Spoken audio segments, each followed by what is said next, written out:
Imagine having $100,000 in your hands. Sounds amazing, right? But here's the big question: where would you invest that money to get the best returns? ETFs or mutual funds? This decision could determine how much your wealth grows over time. Today, with years of experience helping investors like you, I'm here to simplify that choice and show you how to find the right path for your financial goals. Investing can be exciting, but it's also challenging, especially when dealing with a significant amount like $100,000.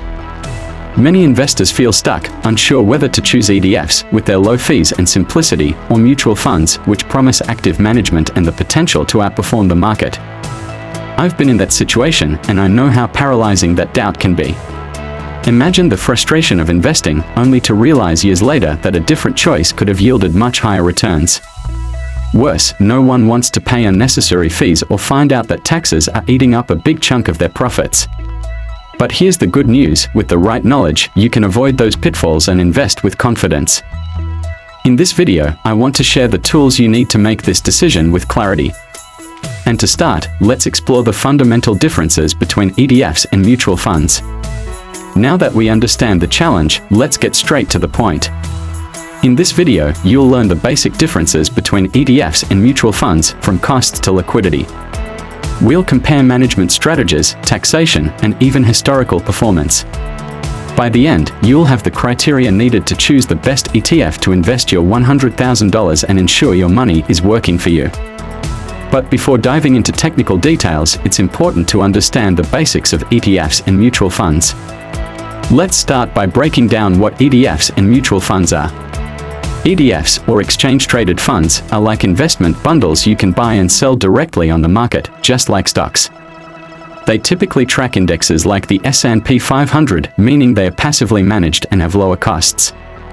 Mutual funds, on the other hand, work differently. They are actively managed by professionals who aim to outperform the market by selecting specific investments.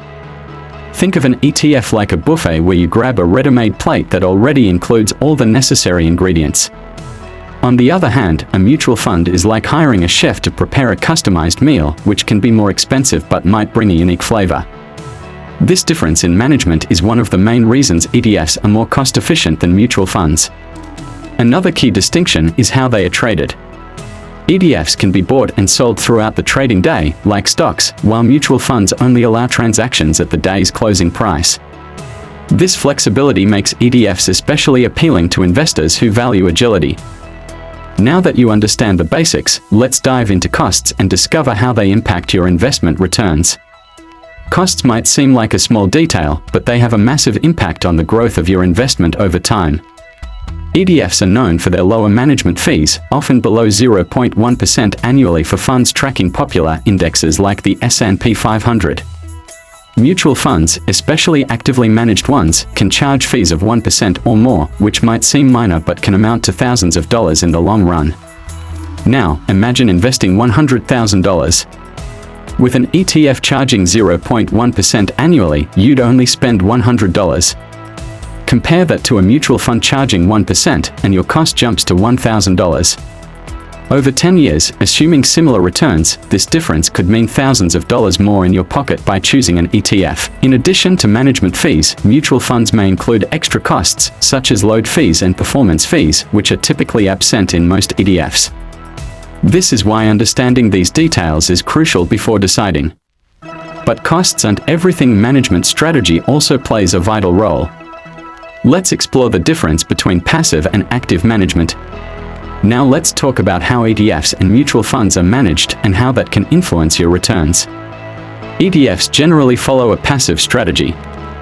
They replicate an index, like the S&P 500, without trying to outperform it.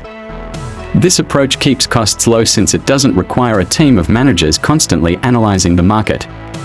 On the other hand, mutual funds often use active management, with professionals selecting assets in an attempt to outperform the market. Active management sounds tempting, doesn't it? After all, who wouldn't want to beat the market? But here's the issue: studies show that most mutual fund managers fail to consistently outperform their benchmarks, especially after fees are deducted. This means you're paying more for a promise that often doesn't materialize. Meanwhile, the passive management of ETFs not only saves money but also provides predictability. You know exactly what you're buying and can easily compare performance to the index it tracks. While active management might work for some, the simplicity and low costs of passive management make ETFs a popular choice for many investors. Now, let's look at another crucial difference: liquidity, or how easy it is to buy and sell these investments. Liquidity refers to how quickly and easily you can buy or sell an investment without significantly affecting its price. In this area, ETFs have a clear advantage. They are traded directly on the stock exchange, like stocks, allowing you to buy or sell at any time during market hours. This flexibility is a significant plus, especially for investors who need to react quickly to market changes. Mutual funds, on the other hand, operate differently.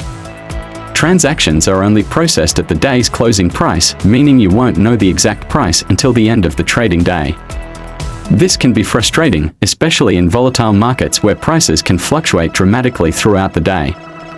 Think of investing in an ETF as using a 24/7 food delivery app, while mutual funds are like a restaurant that only takes orders until 6 p.m. and delivers the next day. For investors who value control and speed, ETFs are often the better choice. But liquidity isn't everything. To protect your investment, diversification is key. Let's see how ETFs and mutual funds help you minimize risks. Diversification is one of the most important strategies to protect your money. Both ETFs and mutual funds allow you to spread your investments across different assets, reducing the impact of poor performance in a single stock or sector. However, they approach diversification slightly differently. With ETFs, you have access to a wide range of options. There are ETFs that track broad indexes like the S&P 500, specific sectors, international markets, or even commodities. This variety lets you build a diversified portfolio with just a few investments. For example, a single broad market ETF can give you exposure to hundreds of companies in one transaction. Mutual funds also offer diversification, but their structure can be more limited. Since many are actively managed, fund managers might choose to concentrate investments in specific areas, increasing risk. On the flip side, this concentration could lead to higher gains in specific scenarios. Choosing between ETFs and mutual funds for diversification depends on your goals and risk tolerance. But there's another factor that directly affects your returns: taxation. Let's explore how taxes can influence your decision. Now, let's discuss a factor often overlooked but crucial: taxation. When you invest, taxes can significantly reduce your returns, and the way ETFs and mutual funds are taxed can make a big difference. ETFs typically have a tax advantage. This is because they are passively managed and, due to their unique structure, generate fewer taxable events. When you buy or sell an ETF, the transaction occurs directly between investors, and the fund itself doesn't need to distribute capital gains like mutual funds do. As a result, ETF investors have more control over when they pay taxes. Mutual funds, on the other hand, can have more complex tax implications. This is because active managers frequently buy and sell assets within the fund, generating capital gains that are distributed to investors. Even if you haven't sold your shares, you could be taxed on those gains. Additionally, mutual funds often distribute dividends, which may be taxed immediately. If you're looking to maximize returns and minimize tax liability, ETFs can be a more efficient choice. But, of course, always consult a tax advisor to tailor your choices to your specific situation. Now that we've covered costs and taxation, let's compare the historical performance of ETFs and mutual funds to see which has performed better in the market. When we analyze historical performance, ETFs and mutual funds are competitive, but with important nuances. ETFs that track broad indexes, like the S&P 500, often deliver consistent returns that mirror the market. This consistency is one reason ETFs have become so popular among investors who value simplicity and predictability. Mutual funds, especially those with active management, aim to outperform the market. However, studies show that few consistently achieve this goal over time.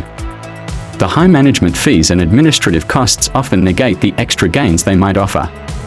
For many investors, this means the actual returns of mutual funds end up being lower than those of low-cost ETFs.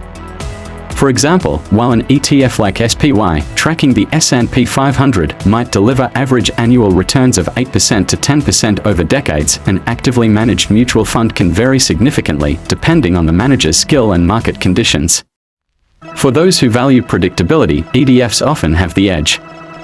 But historical performance is just part of the equation.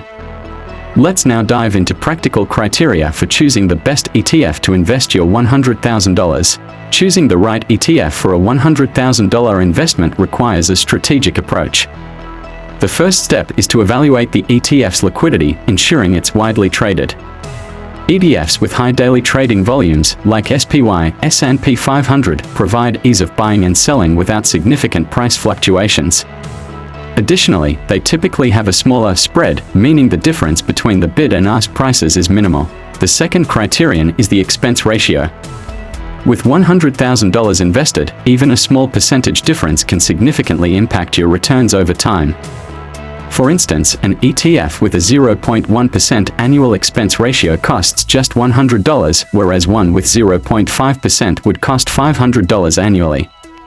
Therefore, look for ETFs with fees below 0.2%, especially for broad market investments. Another critical factor is the diversification offered by the ETF. If you want to reduce risk, choose ETFs investing in broad markets, like VTI, which covers the entire US stock market, or VXUS, which includes international stocks. For those seeking more specificity, sector-focused ETFs, such as those targeting technology or renewable energy, can be appealing if aligned with your risk profile. Finally, consider your long-term strategy. Want steady growth? Opt for broad market ETFs. Prefer dividends? ETFs like SCHD, focused on companies with high dividend payouts, might be ideal. By aligning these choices with your goals, you maximize your chances of achieving significant results. Now that you know how to choose the right ETF, let's reinforce the importance of taking action and reflect on the decision that can change your financial future. Getting to this point is already a big step. Knowing how to compare options like ETFs and mutual funds puts you in a position of advantage. But remember, knowledge without action won't yield results. Every day you delay an investment decision is a day your $100,000 could have been working for you, growing and bringing your dreams closer to reality. What makes the difference isn't just how much money you have, but what you do with it.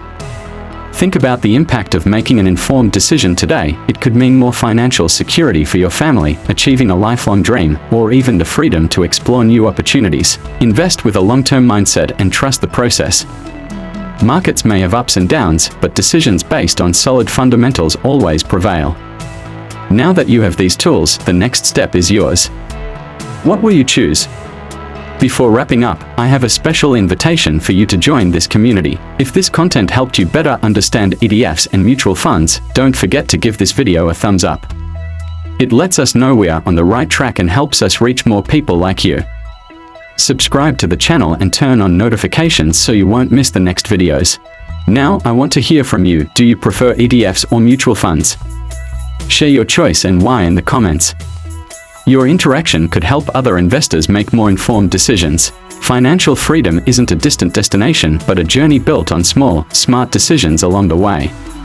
Choosing between ETFs and mutual funds might seem like a minor detail, but these choices build a solid and prosperous future. Remember, your money is a powerful tool that, when well directed, can work as hard as you do.